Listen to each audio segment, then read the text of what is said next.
le sacré et l'extase. Laisse-toi guider jusqu'au royaume lumineux du sacré. Le sacré, c'est le trésor que renferme ton cœur, la source de lumière dans ta vie. C'est ce qui t'est le plus précieux, ce qui compte suffisamment pour que tu aies le courage de grandir pour t'y consacrer. Le sacré génère une chaleur intérieure et apporte de la joie. Le sacré est un miroir qui guérit et qui permet de ressentir la vérité d'une expérience. Il offre parfois un reflet compatissant de notre souffrance. Il nous montre comment en guérir, nous inspire et nous protège. Ce qui est sacré pour notre cœur est unique et, pourtant, le sacré est une sublime expérience d'amour et de profonde signification pour tous les cœurs.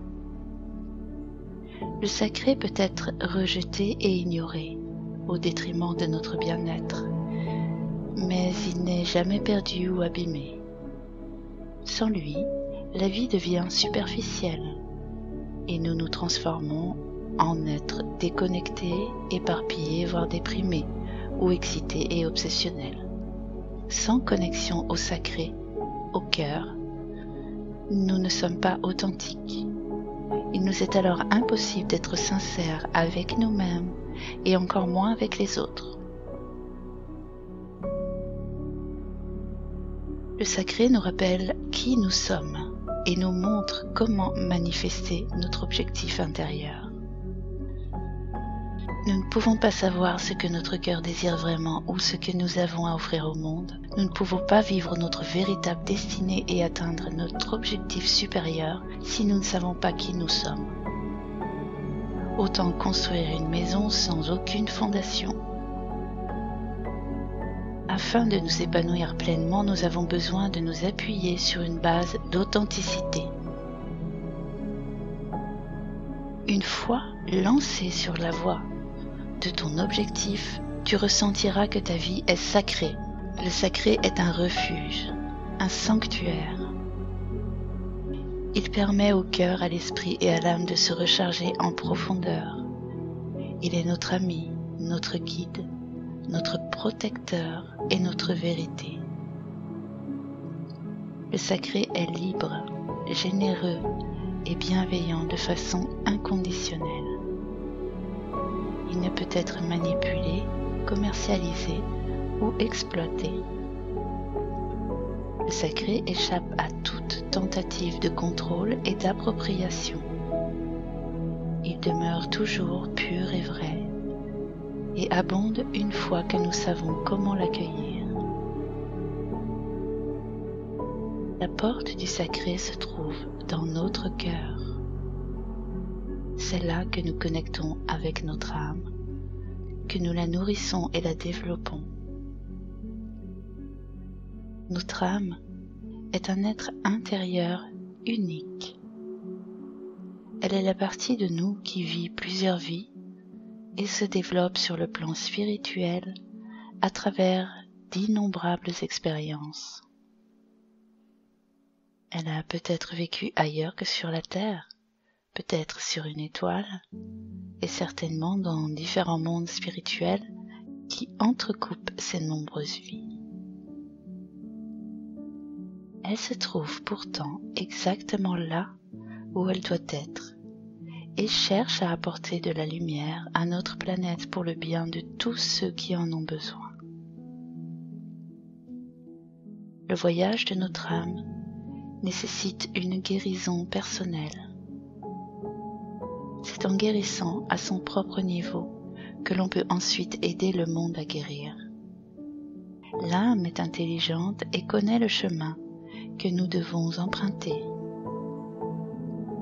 Elle est connectée à nos guides spirituels, à la terre-mère et attire ainsi la lumière spirituelle, la sagesse et une aide concrète à tous les niveaux. Notre âme attire nos âmes sœurs et les âmes qui nous permettront de dépasser notre karma. pour que nous gagnions en liberté et en indépendance. Le cœur est le père et le roi de l'âme, et c'est à travers lui que notre âme communique avec nous. Le cœur permet d'accéder à une intelligence spirituelle supérieure et nous offre une perspective sur notre vie bien plus large que la tête. Il sait ce dont nous avons besoin ainsi que quand et comment l'attirer. Se connecter à l'esprit depuis le cœur permet de vivre en liaison directe avec le sacré et de découvrir la beauté profonde et le mystère spirituel de la vie.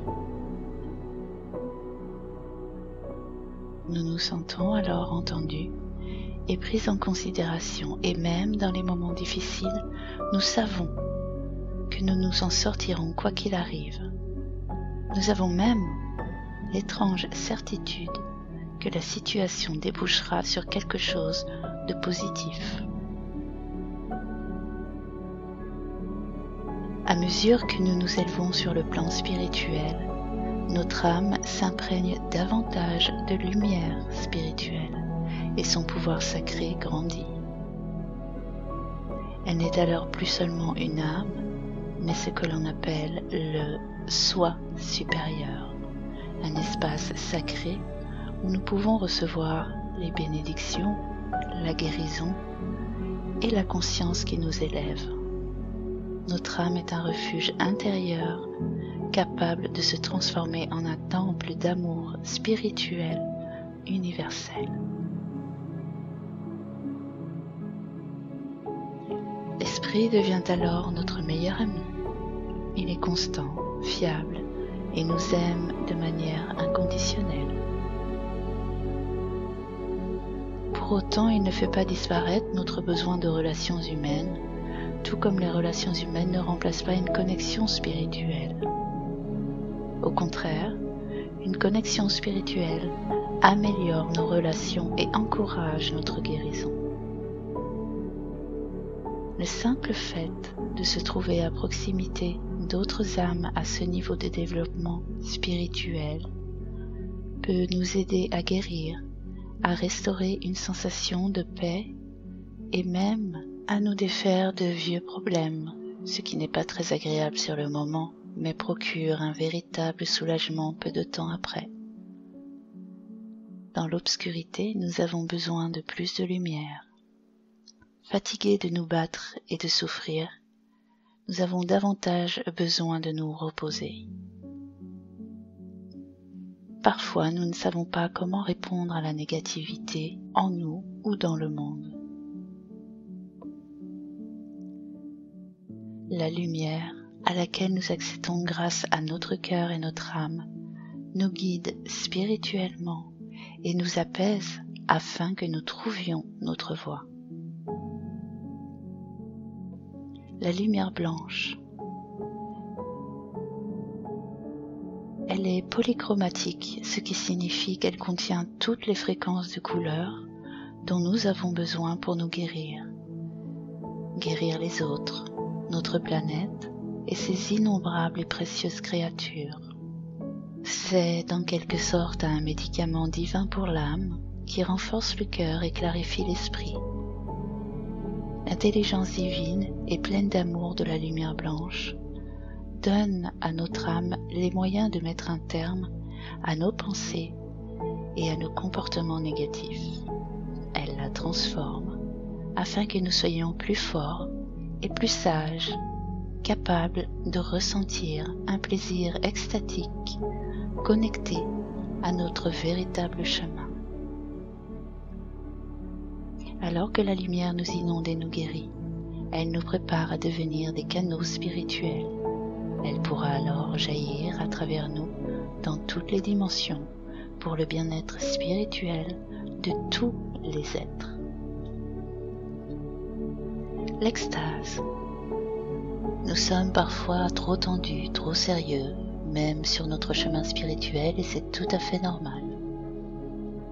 S'investir dans une pratique spirituelle demande de la force. Cela ne te poserait aucun problème si tu ne prenais pas la chose au sérieux.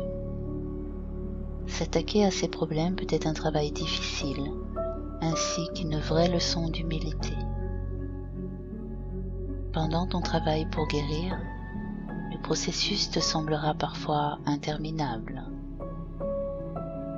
Continuer son chemin, notamment dans ces moments critiques, requiert une grande détermination et une grande volonté qui peuvent s'apparenter à une attitude austère.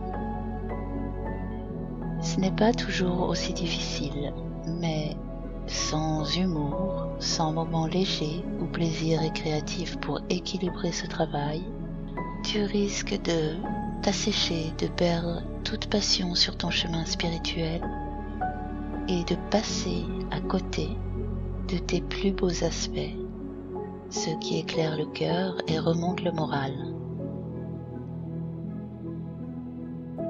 Équilibrer discipline et joie t'aidera à réaliser de véritables progrès spirituels et à tenir bon. Les apprenants de la spiritualité font parfois des suppositions quant à leur chemin spirituel.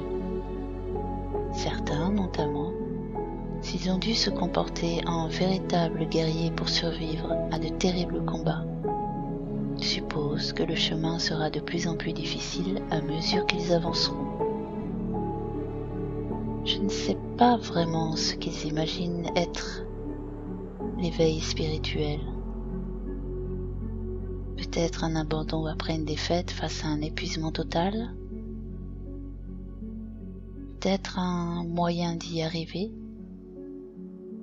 D'autres croient au contraire qu'on découvre le chemin au fur et à mesure et qu'il devient joyeux et sans effort, qu'on laisse le dur labeur derrière soi et que le parcours est aussi facile et léger que le vent. Ni les uns ni les autres n'ont raison. Même s'il est vrai que le chemin a tendance à devenir plus étroit à mesure qu'on le parcourt. Il devient alors impossible de garder ses vieilles habitudes et de s'en tirer comme avant. Il faut prendre soin de son propre cœur pour s'occuper du cœur de ceux qui nous entourent. Des prérequis d'auto-guérison plus avancés sont souvent nécessaires pour continuer à réaliser des progrès spirituels. Ces standards plus élevés ne sont toutefois pas nécessairement plus exigeants. Peut-être devrais-tu cesser de te juger comme tu le faisais auparavant. Peut-être devrais-tu faire preuve de plus de compassion envers toi-même et les autres.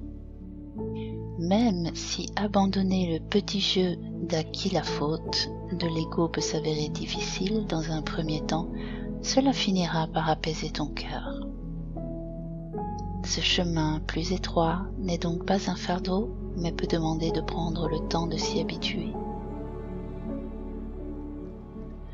Je préfère le préciser car, face à certains défis, tu pourras être tenté de revenir à tes anciennes habitudes. Mais même si l'esprit est infiniment patient, nous sommes sur terre pour nous élever au niveau de l'âme. Si des efforts sont attendus de toi au fur et à mesure que tu t'élèves sur ton chemin, ils constituent en outre le moyen par lequel tu atteindras, au bout du compte, plus de liberté, de lumière et de paix. De nombreux êtres, moi y compris, souhaitent ton succès. Ton engagement sur ton chemin spirituel profite à tout le monde. Même si certains égos ont tendance à se plaindre le long du chemin, après tout, c'est le propre de l'ego. Et c'est pour ça que j'ai créé Âme Infinie Évolution, afin de t'aider à rester fidèle à ta voie, tout en trouvant ton équilibre entre responsabilité spirituelle et délectation divine extatique. À bientôt pour la suite. Nome soin iloyanto deitos tain katita tlesain takia sosain torayekan beayeta yanen sota de yoda.